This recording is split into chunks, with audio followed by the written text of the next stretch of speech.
Hello दोस्तों, स्वागत है आपका हमारे चैनल मोस्टली स्टडी में। ये हमारी एक सीरीज शुरू कर रखी है हमने, जो कि है civil services mains 2019 GS paper 4 का डिस्कशन कर रहे हैं हम, जो कि इथिक्स से रिलेटेड होता है, इथिक्स, एप्टीट्यूड एंड इंटीग्रिटी। इसके हम प्रीवियस ईयर पेपर्स डिस्कस कर रहे हैं। तो ये हमारा थर्ड क्वेश्चन है, थर्ड पार्ट है, थर्ड वीडियो है, जिसमें हम 9th क्वेश्चन डिस्कस कर रहे हैं 2019 के एग्जाम का। ओके दोस्तों, इससे पहले दो हम डिस्कस कर चुके हैं, आप देख सकते हैं। अगर आपने हमारे चैनल मोस्टली स्टडी को सब्सक्राइब नहीं किया है तो जल्दी से सब्सक्राइब कर दीजिए और बेल आइकन को भी दबा दीजिए, ताकि लेटेस्ट वीडियोज के अपडेट्स आती रहें। तो शुरू करते हैं दोस्तों। 9th क्वेश्चन जो था वो था एक बहुत ही इम्पोर्टेंट टॉपिक से रिलेटेड, जो कि अनफॉर्चुनेटली इस वक्त बहुत ही ज़्यादा बढ़ गया है, केसेस बढ़ गए हैं इससे रिलेटेड, जो रिलेटेड है sexual harassment at work place. Sexual harassment at work place से रिलेटेड है। ओके, तो देखते हैं क्या है। एक मैन्युफैक्चरिंग कंपनी है, उसमें बहुत सारी वुमेन एम्प्लॉइज हैं। उनकी सेल्स बढ़ रही थी बहुत सारे कारणों की वजह से। तो उस कंपनी ने एक मार्केटिंग एग्जीक्यूटिव को हायर किया, एक नए एग्जीक्यूटिव को, और उन्होंने क्या किया, कुछ ही समय में, यानी कि 1 महीने में, ये मान लीजिए आप, बहुत ज़्यादा सेल्स बढ़ा दी, वॉल्यूम बहुत ही ज़्यादा बढ़ा दी। हाउएवर, लेकिन उसमें एक दिक्कत थी कि उनके आने के बाद, उस मार्केटिंग एग्जीक्यूटिव के आने के बाद, जो sexual harassment at work place के केसेस थे, उनकी बहुत सारी रिपोर्ट्स आ रही थी, बहुत सारे केसेस आ रहे थे एलिजेंस के। ओके, और कुछ समय बाद फिर एक वुमेन एम्प्लॉय ने उस कंपनी की, उन्होंने एक कंप्लेन की, फॉर्मल कंप्लेन उस कंपनी की मैनेजमेंट को, उस मार्केटिंग एग्जीक्यूटिव जो नया उन्होंने हायर किया था उसके खिलाफ, कि सेक्सुअल हरासमेंट पर। ओके, तो कंपनी ने उनकी बात पर ध्यान नहीं दिया, क्योंकि उनको अपने प्रॉफिट का ध्यान था, क्योंकि वो जो मार्केटिंग एग्जीक्यूटिव थे, उन्होंने उनकी सेल्स बहुत ज़्यादा बढ़ा दी थी, उनका कंपनी का प्रॉफिट बढ़ा था, तो उन्होंने उस पर ध्यान नहीं दिया कंप्लेंट पर। और इसके बाद उस वुमेन एम्प्लॉयज ने पुलिस में एफआईआर दायर की। इसके बाद जो सेंसिटिविटी एंड और ग्रेविटी थी उस सिचुएशन की, जो कि sexual harassment at work place, उस कंपनी ने उस वीमेन एम्प्लॉय को निगोशिएट करने के लिए बुलाया कि कुछ ले दे के कुछ इस मामले को हटा देते हैं। उस कंपनी ने इस तरह से बात की, ये रहा देखिए, she was offered a hefty sum of money to withdraw the case। उस केस को वापस लेने के लिए उनको बहुत सारे रुपए ऑफर किए गए। ओके, और इसमें क्वेश्चन क्या है, ओरिजिनल ये है कि सबसे पहले हम इथिकल इश्यूज को आइडेंटिफाई करें, और उसके बाद हमें ऑप्शंस बताने हैं जो उस वीमेन एम्प्लॉय को अवेलेबल है। हालांकि इन्होंने नहीं पूछा है कि which option will be best suited according to you, लेकिन ये हम अगर बता दें लास्ट में तो वो अच्छा होता है। तो सबसे पहले तो हम सभी ऑप्शंस, जो भी छोटे मोटे सभी ऑप्शंस को बताना है जो अवेलेबल हैं, और उसके बाद हम एक प्रेफरेबल ऑप्शन को अभी बता देंगे कि कौन सा ऑप्शन हमें उस वीमेन एम्प्लॉय को चूज करना चाहिए। तो शुरू करते हैं। सबसे पहले आप अगर किसी भी क्वेश्चन में फैक्ट्स ऑफ द केस अगर लिखते हैं तो बहुत ही अच्छा होगा। उनके क्वेश्चन का आंसर देने से पहला अगर आप हर एक क्वेश्चन में ये लिख दें तो बहुत ही अच्छा होगा। तो इसमें हम अगर फैक्ट्स देखें तो ये देखिए, सबसे पहला फैक्ट तो यह है कि इसमें sexual harassment at work place, जो कि बहुत ही बड़ा फैक्ट है, इसी पर ये पूरा क्वेश्चन है, मार्केटिंग एग्जीक्यूटिव के द्वारा। और एक और बात, इसमें एलिज्ड लिखना बहुत ही जरूरी है, क्योंकि ये प्रूवन नहीं है, ये प्रूवन नहीं है, तो हम इसे केवल sexual harassment at work place नहीं लिख सकते। ओके, तो एलिज्ड लिखना जरूरी है, नहीं तो अगर आपने एलिज्ड नहीं लिखा तो जो एग्जामिनर होगा उसको लगेगा कि इसको अंतर ही नहीं पता है, इसने उसको दोषी मान ही लिया है मार्केटिंग एग्जीक्यूटिव, क्योंकि जरूरी नहीं है कि उन्होंने वो एक्चुअल में इस केस में इन्वॉल्व हो। और सेकंड फैक्ट जो है, मार्केटिंग एग्जीक्यूटिव उस कंपनी के लिए एक बहुत ही अच्छा रिसोर्स है, क्योंकि उसने कुछ थोड़े से समय में ही उस कंपनी की सेल्स बहुत ही ज़्यादा बढ़ा दी थी। और अगला केस है जो कंपनी के मैनेजमेंट ने उस वीमेन एम्प्लॉय की कंप्लेंट पर ध्यान नहीं दिया, क्योंकि जो मार्केटिंग एग्जीक्यूटिव थी उन्होंने उस कंपनी का बहुत ज़्यादा प्रॉफिट किया था, इसलिए उस वीमेन की कंप्लेंट पर ध्यान नहीं दिया गया। और उस कंपनी ने उस वीमेन एम्प्लॉय को बहुत ही प्रेशराइज किया, हरास किया उस कंपनी ने भी, ताकि वो अपने केस को वापस ले सके। और उनको बहुत सारे रुपए देने के लिए कहा गया, ऑफर किया गया। ओके, तो अभी देखते हैं हम इथिकल इश्यूज। तो सभी स्टेक होल्डर्स को पहले आप देखेंगे कि कौन कौन से स्टेक होल्डर्स इन्वॉल्व हैं। तो इसमें एक वीमेन एम्प्लॉय है, इसके बाद मार्केटिंग एग्जीक्यूटिव है जिनके खिलाफ ये कंप्लेन थी, और एक कंपनी मैनेजमेंट है, और इसके बाद है उस कंपनी में और काम कर रहे एम्प्लॉयज, उन पर क्या असर होगा। तो देखते हैं एथिकल इश्यूज। जो वीमेन एम्प्लॉय है उनको तो एक मानसिक उत्पीड़न होगी, मेंटल एगनी होगी, और सोसाइटी का प्रेशर भी होगा कि वो केस को वापस ले, हालांकि उनको वो केस परस्यू करना चाहिए आगे। तो ये एक एथिकल इश्यू होगा। और जो मार्केटिंग एग्जीक्यूटिव है उनके लिए उनको अपनी प्रोफेशनल लाइफ बचानी है, ताकि वो इस केस में अपने करियर से हाथ ना धो बैठे, और उसे नेगोशिएट करना है उस वीमेन एम्प्लॉय से, ताकि वो अपने केस को वापस ले सके, और उसे अपना इनोसेंस प्रूव करनी है, अगर वो एक्चुअल में इनोसेंस है तो।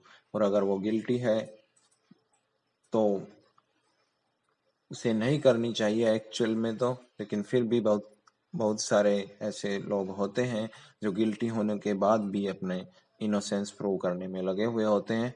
और जो सेकंड है मार्केटिंग एग्जीक्यूटिव के लिए, उसकी सेल्फ रेस्पेक्ट चली गई है।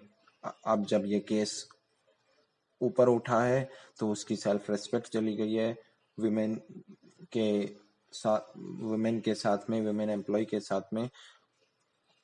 ओके, और कंपनी मैनेजमेंट के लिए इथिकल इश्यूज देखें अगर, तो सबसे पहला तो ये कि उन्होंने उस विमेन एम्प्लॉय की कंप्लेंट पर ध्यान नहीं दिया, इनसेंसिटिविटी दिखाई। तो ये इथिकल इश्यू है जो नहीं करना चाहिए था कंपनी की मैनेजमेंट को।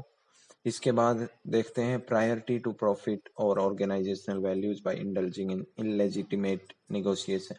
कंपनी मैनेजमेंट ने उस विमेन एम्प्लॉय को निगोशिएशन के लिए बुलाया, बहुत सारे रुपए देने के लिए कहा, और ना ही और उस केस को आगे नहीं बढ़ाया, उसकी इन्वेस्टिगेशन नहीं की। इसका मतलब उन्होंने अपने कंपनी के प्रॉफिट पर ज्यादा ध्यान दिया, उसको प्रायोरिटी दी। तो ये भी एक इथिकल इश्यू है। और दूसरे एम्प्लॉय जो है उनको उस मार्केटिंग एग्जीक्यूटिव के साथ काम करना है नहीं, जिसको सेक्सुअल हरासमेंट में एलिज किया गया है, उसके केस में एलिज किया गया है।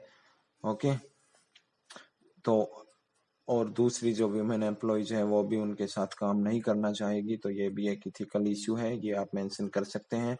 इसके बाद उन्होंने पूछा है कि उस विमेन एम्प्लॉय के पास क्या ऑप्शंस अवेलेबल हैं। तो 3 ऑप्शंस है दोस्तों।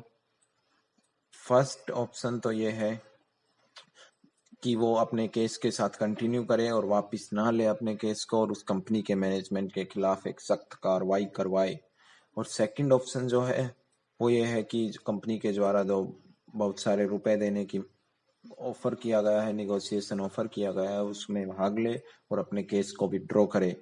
और जो थर्ड ऑप्शन है वो है कि वो इस सिचुएशन को ही अवॉइड कर जाए, इट मीन्स उस कंपनी को छोड़कर चली जाए और किसी दूसरी जगह अपने करियर की तलाश करे, अपनी जॉब की तलाश करे। तो अगर वो फर्स्ट ऑप्शन चूज करती है तो उसको एक अच्छा चांस मिलेगा कि वो अपनी व्यू पॉइंट को प्रूव कर सके कोर्ट्स में, और उसको एक मानसिक शांति भी मिलेगी, मेंटल पीस मिलेगी कि वो अपने लिए खड़ी हुई है कोर्ट में। लेकिन अगर वो फर्स्ट ऑप्शन चूज करती है तो भी उनको बहुत सारी मानसिक उत्पीड़न से गुजरना पड़ेगा, सोसाइटी के प्रेशर से गुजरना पड़ेगा, क्योंकि सोसाइटी और वो कंपनी यही कहेंगे कि उनको ये केस विड्रॉ कर लेना चाहिए, हालांकि उनको अपना केस परस्यू करना है।